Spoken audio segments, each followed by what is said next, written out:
Hola, ¿cómo están? Bueno, mi nombre es Selva Nicolás, muchos de ustedes ya me conocen. Soy docente de la asignatura Articulación Comunitaria 3 de Medicina de la Universidad Nacional Arturo Jaureche y docente de la materia Agresión Infectológica también de la misma universidad. Hoy nos convoca el tema para hablar es infecciones de transmisión sexual.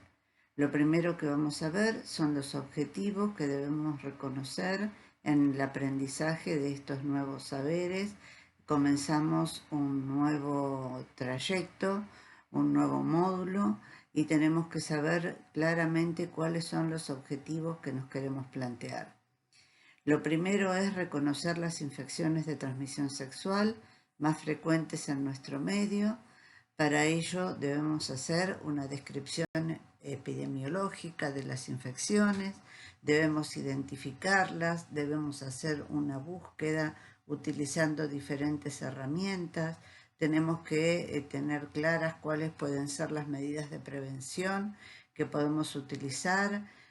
Tenemos medidas, como ustedes ya saben, que lo hemos visto siempre, medidas de prevención primarias, secundarias y terciarias referidas a las ITS que no varían de acuerdo a otras patologías que hemos visto. Debemos tomar conocimiento de cuál es el marco legal y de las asesorías. Las enfermedades de ITS son de una sensibilidad muy importante. Debemos saber perfectamente cuál es el marco legal en el cual estamos inmersos para poder tratarlas y también tenemos que tener un mínimo conocimiento de cómo asesorar a los pacientes. Dentro de las ITS tenemos que generalmente aportan a las infecciones perinatales más frecuentes. Lamentablemente las infecciones perinatales más frecuentes son las que devienen de la transmisión vertical de algunas infecciones de transmisión sexual. El modo de transmisión perinatal de las infecciones asociadas a transmisión sexual es el más frecuente. Debemos tener la forma elemental de reconocer el método de diagnóstico de primera línea y debemos analizar exhaustivamente desde la perspectiva sociosanitaria cuáles son las mejores actividades intervencionistas que podemos tener. No hay que olvidar que hay diferentes estrategias para el abordaje de estas ITS.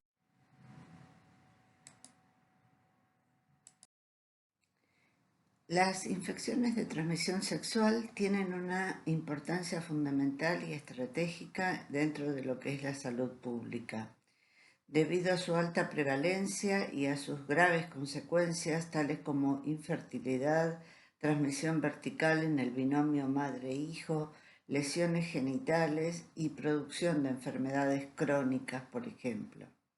Son un conjunto de patologías que las podemos englobar dentro de este concepto de infecciones de transmisión sexual, pero son de diferentes etiologías infecciosas, en las que el mecanismo prevalente justamente es la transmisión sexual. Se engloban así a un conjunto de enfermedades que pueden ser ocasionadas por virus, bacterias, hongos, parásitos, pero lo que las caracteriza fundamentalmente es que son de transmisión sexual, ya sea por relaciones sexuales vaginales, anales u orales, pero lo que no debemos dejar de ver que tiene una gran importancia y relevancia la transmisión perinatal en los distintos momentos de la gestación, ya sea desde el comienzo mismo de la gestación, en el momento del parto o en el momento de la lactancia. Pueden existir otras vías de contagio dentro de estas infecciones que todos conocemos como de transmisión sexual, como son las transmisión parenteral. Esa puede ser otra vía también, a través del contacto con sangre infectada.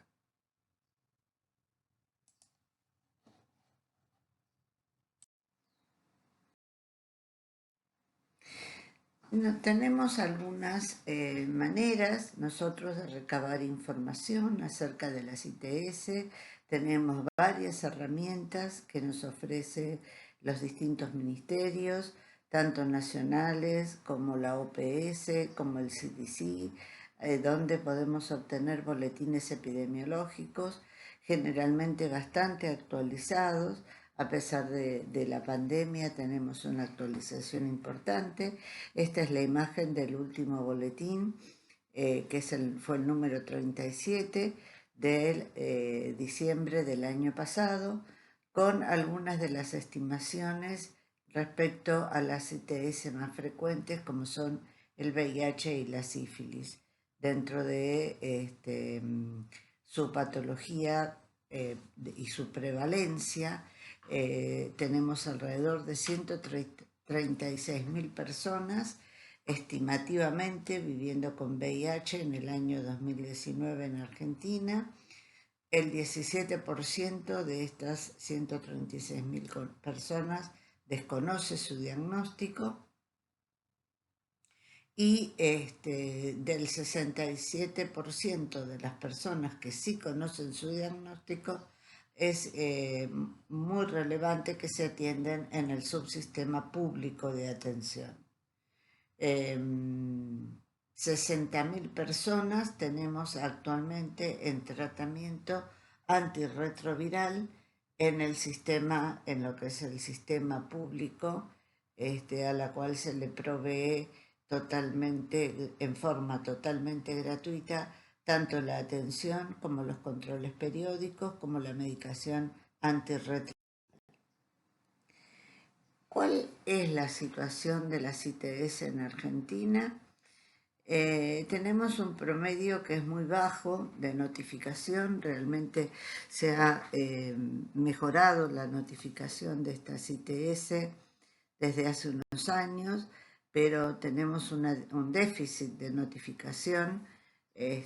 Actualmente hay diferentes sistemas virtuales por los cuales se ha dejado de lado la notificación en papel desde hace ya algunos años, y entonces eso hace que sea mucho más ágil y dinámico el proceso de notificación. Sin embargo, no tenemos que perder de vista que hay sitios alejados de donde vivimos nosotros en los cuales tarda en llegar la notificación por falta de internet, por las distancias o por falta de algún otro medio para poder realizarlo.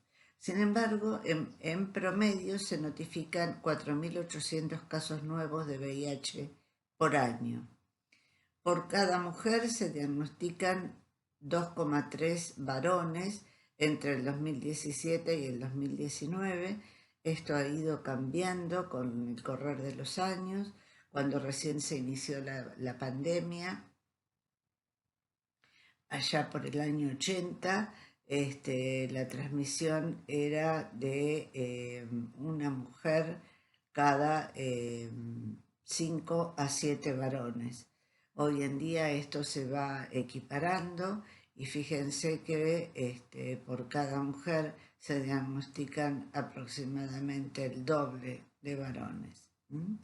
La mediana de edad del diagnóstico del VIH entre 2017 y 2019 fue de 32 años entre los varones cis y 34 años entre las mujeres cis. Más del 98% controladas entre 2017 y 2019 de las infecciones se han producido por relaciones sexuales sin protección. Y esto, que es lo más importante, lo más que tenemos que tener en cuenta, que de cada 100 bebés que nacieron en 2017 de gestantes viviendo con VIH, 4,6 fueron positivos o positivas. A esto es a lo que apunta la prevención, a esto es a lo que tenemos que enfocarnos.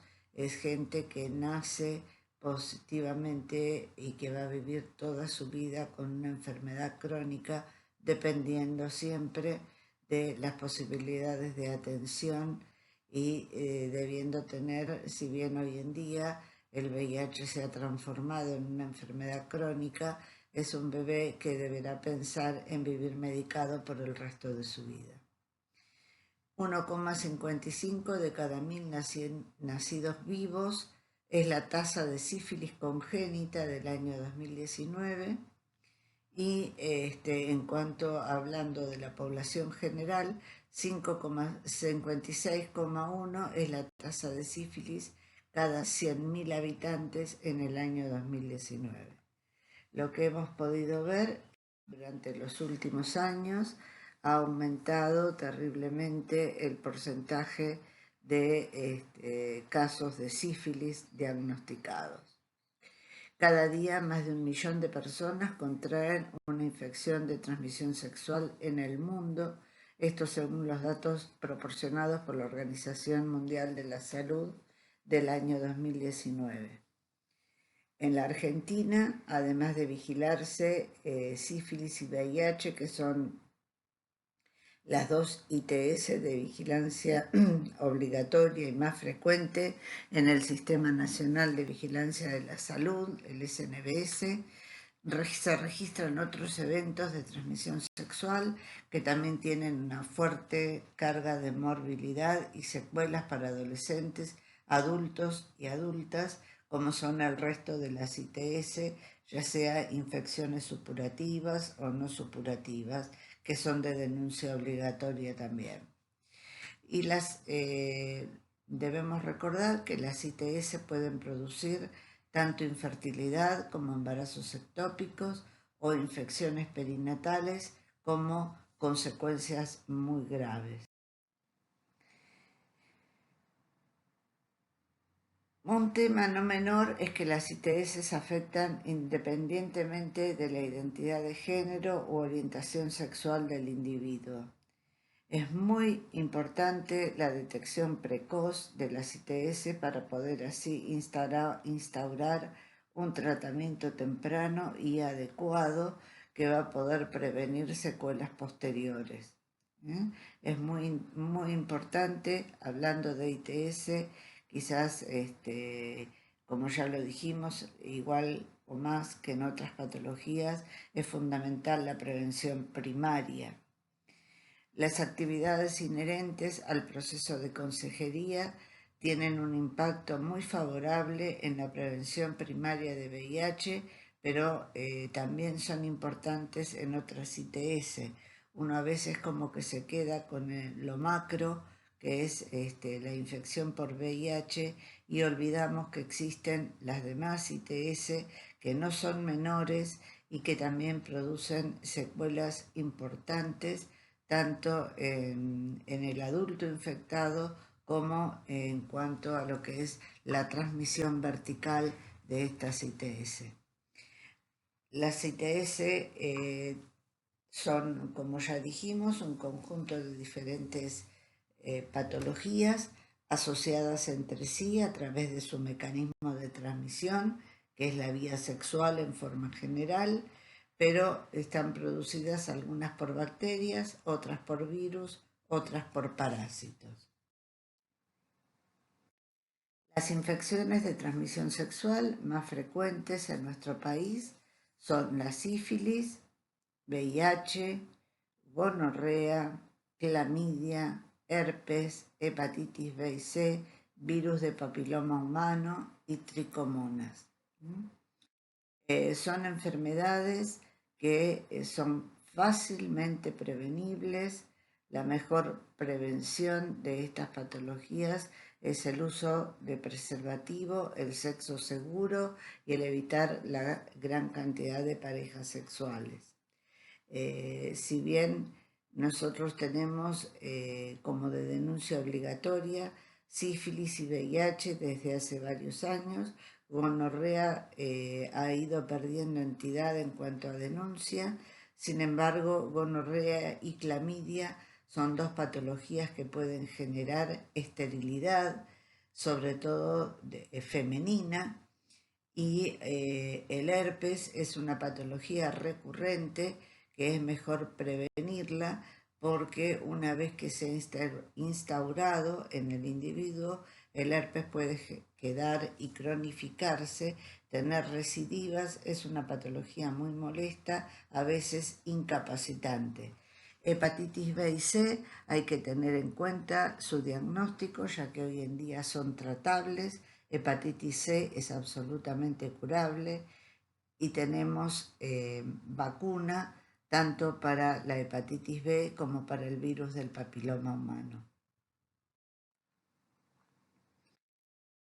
Tenemos que tener en cuenta para implementar un programa para saber qué es lo que nosotros queremos hacer en nuestras comunidades, lograr una evaluación epidemiológica, saber dónde estamos parados, determinar la incidencia y la prevalencia de las ITS en la zona donde nosotros vamos a trabajar. No es lo mismo en todos lados. Recuerden siempre que estas son herramientas fundamentales, la evaluación epidemiológica dentro de todas estas patologías en forma principal, pero en general para cualquier otro tipo de actividad, la evaluación epidemiológica en forma territorial nos va a definir cuál es el mejor camino a seguir con cualquier patología que nosotros queramos tratar.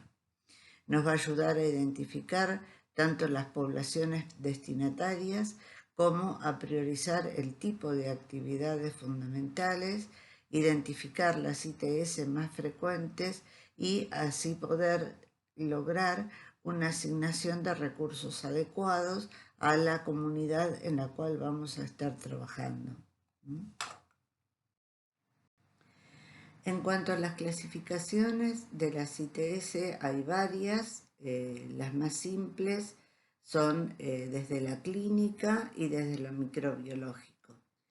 Desde la clínica las podemos clasificar según el tipo de lesiones que producen, como las vesículas típicas de los herpes, los condilomas, que son lesiones verrugosas típicas del virus del papiloma humano, como también en la sífilis puede haber condilomas, el chancro o úlceras, en algunos doloroso, como en el caso de las infecciones por Clamidia trachomatis, o el chancro indoloro típico de la sífilis.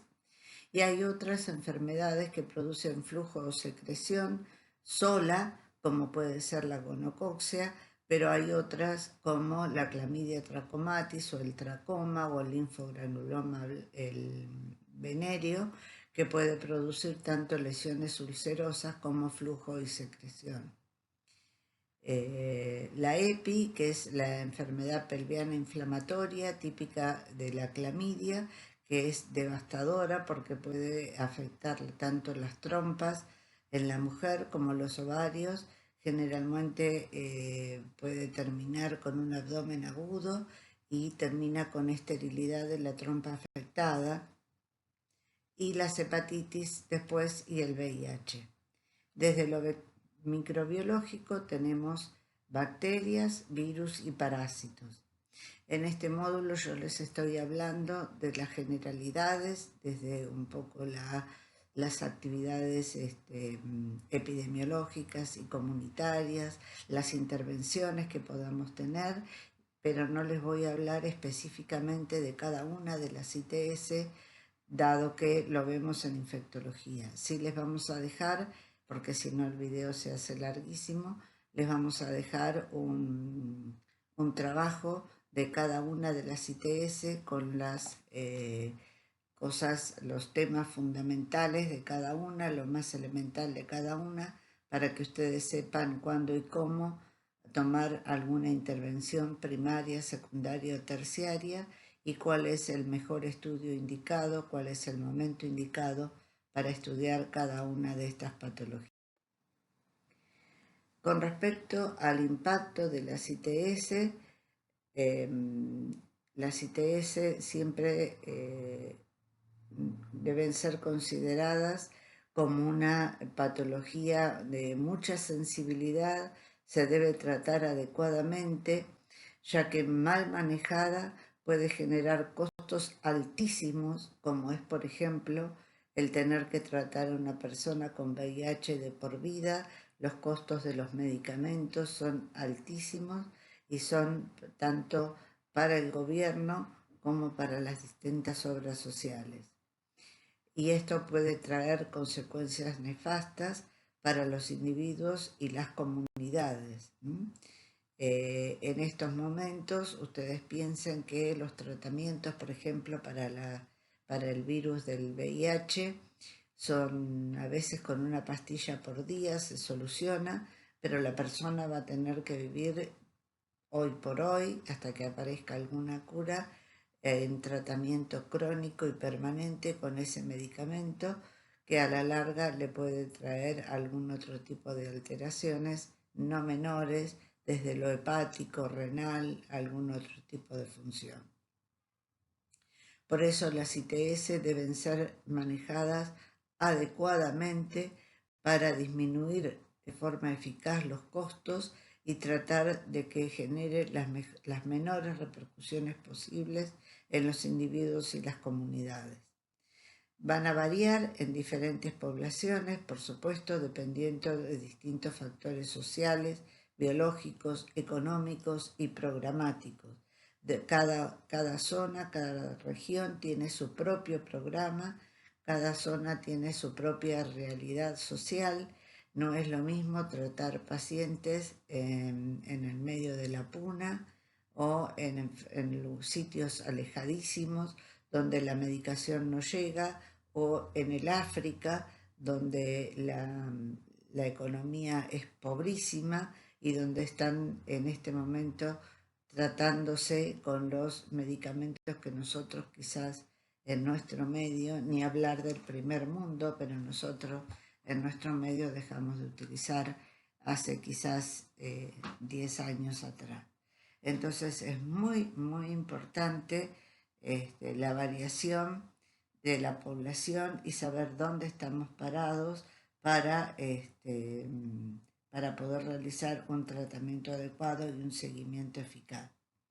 Influyen mucho en las tasas de mortalidad materno-infantil, por lo que decíamos, las ITS pueden transmitirse a través del binomio madre-hijo, pueden producir mortalidad tanto de la madre como del hijo.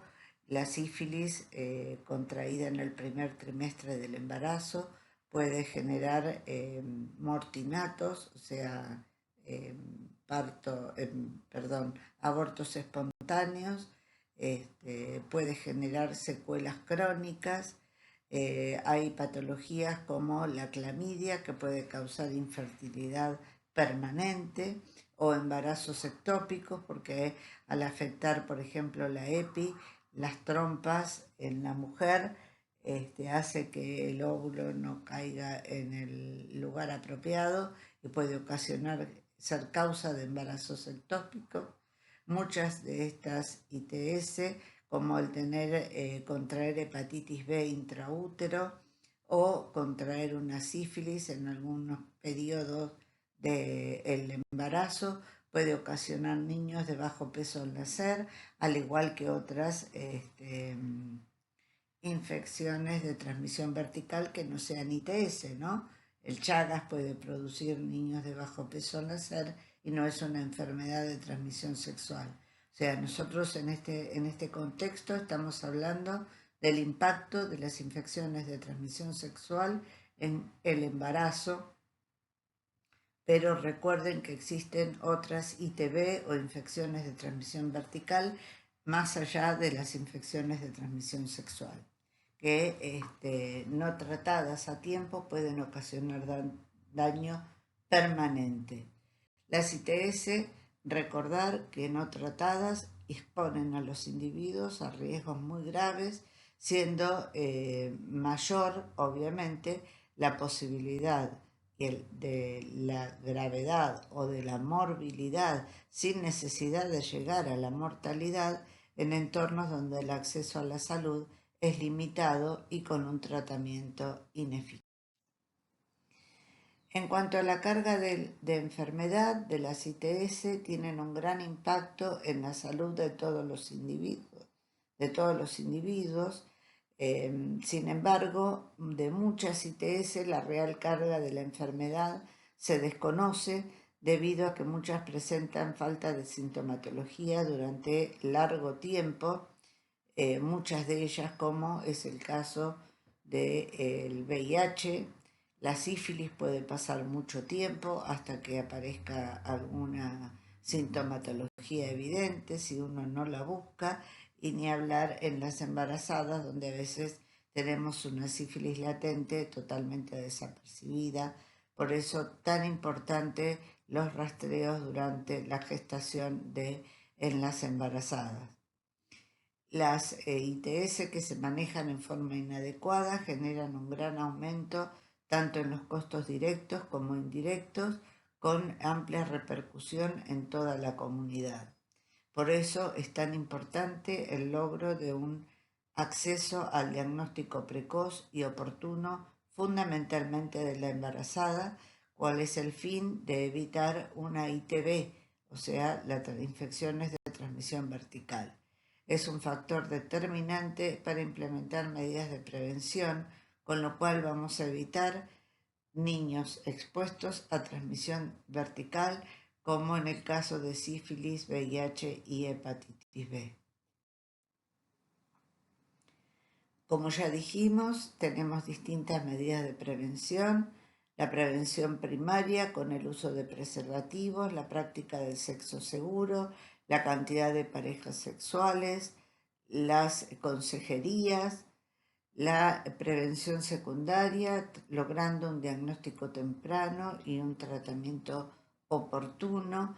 Hay que tratar de, cuando la persona llega a la consulta, hacer un diagnóstico lo más tempranamente posible, no dejar que el tiempo pase, no recitar y recitar a la gente. Hay que sospechar las ITS para poder diagnosticarlas.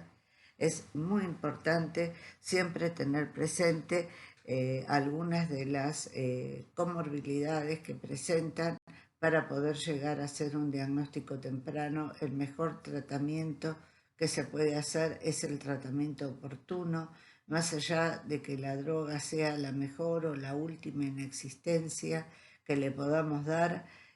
Nunca se va a equiparar el esperar 1 o 2 meses para tratar un VIH con uno de los últimos tratamientos, si no con tratar de ponerle tratamiento en cuanto uno hace el diagnóstico. Este tipo de patologías implican un diagnóstico urgente, temprano, adecuado y un tratamiento oportuno para evitar todo el proceso posterior y evitar que la mayor carga de enfermedad, ya que después, si no terminamos tratando tarde una enfermedad que con un diagnóstico temprano se podría haber evitado, un largo camino, como internaciones innecesarias, como enfermedades asociadas a estas infecciones que no era necesario que la persona padeciera. Y la prevención terciaria, que implica la reducción de daño, implementando técnicas de adherencia, controles y supervisión de tratamiento. Entonces, con esto podemos concluir. Hay una declaración que se hizo ya hace 43 años, que fue la declaración de Alma Ata, donde este encuentro fue un encuentro de trabajadores y gente, políticas y demás, que se encargaban del estudio de la salud a nivel mundial. Determinó un consenso mundial sobre lo que es la atención primaria de la salud, entendiéndola como una acción que trasciende las instituciones y que tiene como prioridad proteger y promover la salud de todos los pueblos del mundo, entendiéndolo como un bienestar físico, mental y social. Para nosotros, que vivimos en estos últimos 2 años una pandemia terrible, consideramos los que trabajamos durante todo este tiempo en la pandemia que esta enfermedad que nos atrapó, nos encerró y nos mantuvo aislados durante todos estos 18, 20 meses, ya casi, expuso y profundizó todas las brechas sociales, desigualdades socioeconómicas y de género, que sumadas a factores estructurales como la fragmentación del sistema de salud, tuvieron un impacto altísimo y profundo, inmediato en la reducción y menoscabo del acceso a la salud en las poblaciones más vulnerables. Nosotros lo vemos en el día a día, en la atención en el centro de salud. La gente ha perdido el acceso a las vacunas, ha perdido el acceso a la atención médica, se ha ido quedando encerrada en su casa. Esto hay que revertirlo, que la pospandemia nos ayude a mejorar, a revertir todo lo que se pueda en el sistema de salud y nos ayude a ser mejores personas. Muchas gracias.